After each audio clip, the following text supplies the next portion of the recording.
திருநீலகண்டம் அனைவருக்கும் வணக்கம்.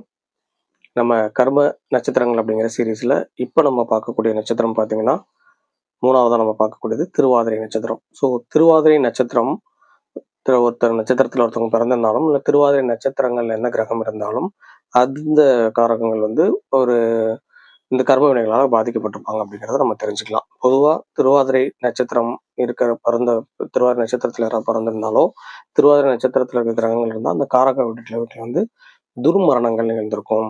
அதாவது ஒரு அசும்பமான மரணங்கள் நடந்திருக்கும் அப்படிங்கிறத தெரிஞ்சுக்கலாம். இல்லைன்னா அடுத்தவங்களை படிக்க விடாம செஞ்ச தோஷம்னு ஒன்று இருக்கும்ல, படிச்சுட்டு இருக்கவங்களோட படிப்பை தடைப்படின தோஷம் அப்படிங்கிறதும் இந்த திருவாதிரை நட்சத்திரம் சம்பந்தப்பட்ட இடத்துல இருக்கும் அப்படிங்கிறது முன்னோர்கள் சொல்லிட்டு வச்சுட்டு போயிருக்காங்க. ஸோ அதனால இந்த திருவாதிரை நட்சத்திரத்துக்கான இந்த கர்ம விஷயங்களை குறைச்சிக்கிறதுக்கு நீங்க என்ன பண்ணணும் அப்படின்னு பார்த்தீங்கன்னா, ஆதிசேஷன் மேல உள்ள பள்ளி கொண்ட பெருமாள் எங்க இருந்தாலும் சரி, அந்த நவபாசனங்களால் செஞ்ச பெருமாளோ இல்லை பொதுவாக ஆதிசேஷன் மேல பள்ளி கொண்ட பெருமாள் எங்க இருந்தாலும் அவங்கள திருவாதிரை நட்சத்திரம் வர அன்னைக்கு உங்களோட வயதுக்கு ஏற்ற மாதிரியோ இல்லை திருவாதிரை நட்சத்திரத்துக்குரிய ராகுபகவனுடைய நாலாம் நம்பர்லையோ இது மாதிரி விளக்கு ஏற்றி வழிபாடு பண்றதோ, இல்லை அந்த கோயிலோட தன்மைக்கு ஏற்ற மாதிரி அபிஷேகங்களோ ஆராதனைகளோ அலங்காரங்களோ என்ன உங்களால செய்ய முடியுமோ அர்ச்சனையோ ஏதோ ஒன்று செஞ்சு நீங்க இந்த நட்சத்திரம் வரும்போது போய் வழிபாடு பண்ணிட்டு வரும்போது மூலமா இந்த கர்ம நட்சத்திரத்தோட பாதிப்புகளை நீங்களும் உங்களை சார்ந்தவங்களையும் இதுல இருந்து அதோட தீமைகளை குறைச்சிக்கிறதுக்கு இது ஒரு நல்ல ஒரு வழிபாடா இருக்கும்.